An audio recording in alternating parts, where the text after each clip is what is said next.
আর ফেরেশতাগুলো একটা একটা করে স্বীকার করে আল্লাহরে বলেন, আল্লাহ আমি পাপী, আল্লাহ আমার যে বড় পাপী এই দুনিয়াতে কেউ নাই, আকাশের নিচে জমিনের উপরে আমার যে বড় পাপী কেউ নাই। একটা একটা করে আমরা স্বীকার করি আমি পাপী, সব পাপের স্বীকৃতি দিলাম।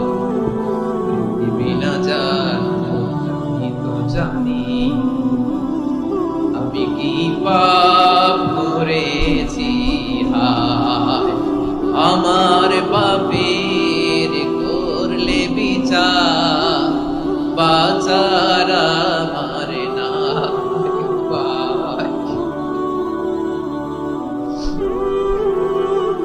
দয়াময় তুমি মাফ করো আমায়, মাফ করো।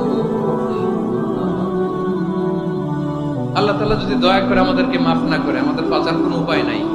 আপনি কি ভেবেছেন আপনার নামাজ দিয়ে আপনি জান্নাতে যাবেন? তাহাজ্জুদ গুজার, সেজদা দিতে দিতে কপালে দাগ ফেলেছেন, এটা আপনারা জান্নাতে নেবে না।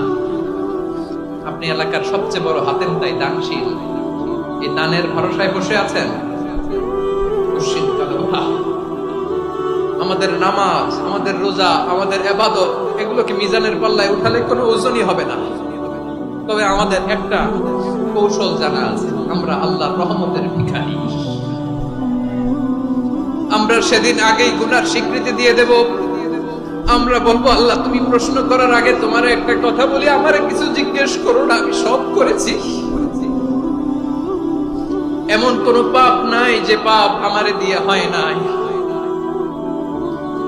তোমার রহমত দিয়ে তুমি জান্নাতে পাঠাবা, তোমার দয়ায় জান্নাতে যেতে চাই, আমল দিয়ে না। পারবেন বলতে? কিয়ামতের দিন আমরা বলবো, আল্লাহ আমার আমল দিয়ে জান্নাত চাই না, আমি তোমার দয়া দিয়ে জান্নাত চাই। তোমার দয়া ছাড়া আমার কোনো উপায় নাই।